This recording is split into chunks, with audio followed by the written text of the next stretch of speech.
ourselves had envisioned. There's a stain, however, in the COVID Kenya story, if I may add, what many describe as a corruption scandal, the Kenya Medical Supplies Agency.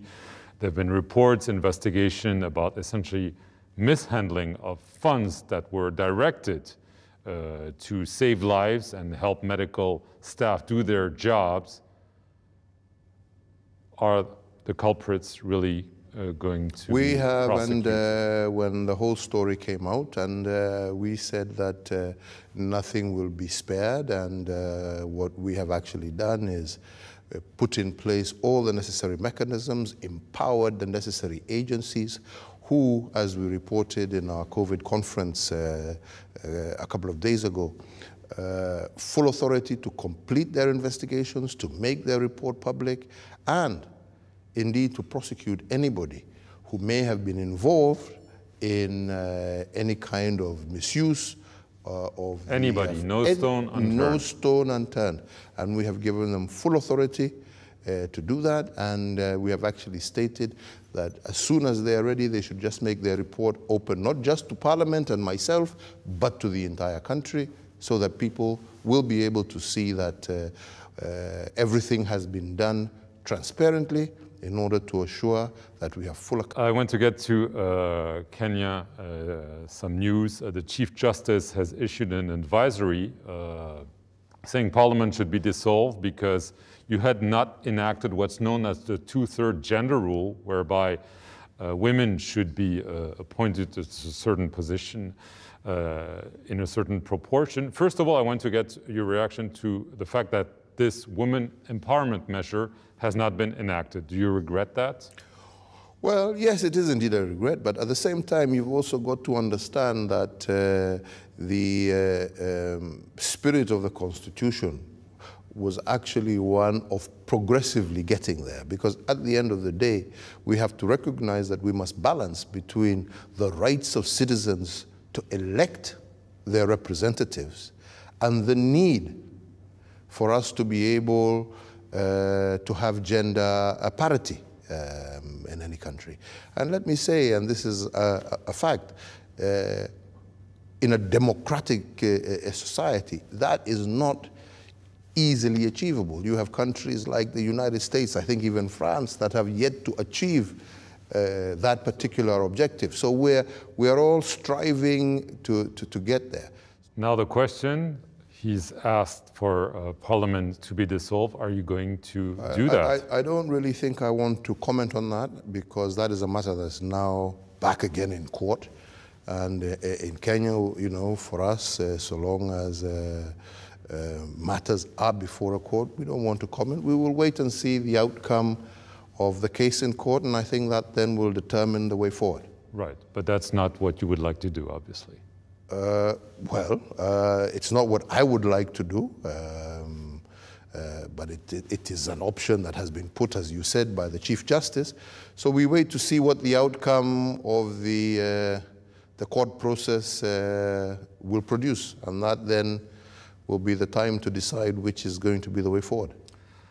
Lastly, the relationship with your Deputy President, William Ruto. There have been reports of simmering tensions between you and him. So a very simple question. Will you back him? Will your party back him as a candidate for the 2022 election? I have always maintained very clearly, and it has been my position, and I have made it public severally. We have an agenda as a government that we want to complete. We're still almost 2 years away from an election. This is not the time to start campaigning. That's number one.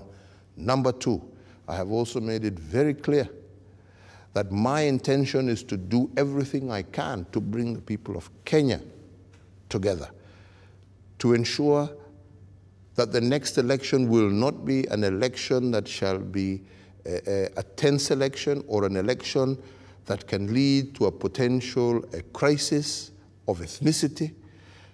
And that is the reason I reached out to those who were in the opposition, and I said, look, we have a mutual responsibility as the leadership of the country to ensure that we work together and try and find out why is it that our people, or tensions, sometimes to some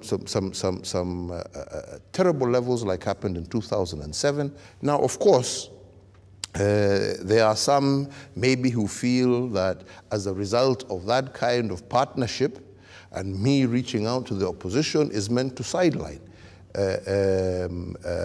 William Ruto. Yes. But there's nothing more to the contrary, because what we are trying to do is to bring people together to agree on those issues that divide us, and then be in a position to actually have an election where the people of Kenya will have an opportunity to choose for themselves thereafter the leader, and have a system that is more inclusive, so that the results at the end of the day will be such that there will be both acceptability, because there shall be a feeling of inclusion and that no one has been left behind. So that anybody, therefore, who is going against that particular principle, which I hope to achieve, well, I don't say he's doing it, but my hope and my prayer is that we shall all work together to achieve this objective, because that is currently my primary objective. And it is my hope and prayer that especially those in my political party will work with me to ensure that we achieve this for Kenya, we achieve this for our people, and I am very hopeful that we are going to be able to work towards that end, not only with me and my deputy, but also with all. But that is the program I have, that is the objective I have, and with the help of God and the people of Kenya, that is what I hope to achieve, and that is the gift I hope to leave behind. So you cannot commit today that you will support him in 2022? My commitment is to this process. My commitment is to peace, stability, and prosperity for the people of my republic. That is my number one function. Once we're over that hill, once, as I said, we now start talking about elective positions, you can ask me that question. Just very last question. You were talking about once you're over the hill. You're going to be over the hill in 2022. There's not going to be, like in other country, a change of the constitution whereby... No, I mean over the hill in these issues that we're talking about. I understand, but you're not going to seek a third mandate or become prime minister after a constitutional change. I would be very happy. If I have achieved this, I would have achieved everything I ever dreamt and wanted for my country. So you don't want to remain in power one way or the other? Oh, please. I would rather come and enjoy a holiday in France every summer. President Kenyatta, I want to thank you very much for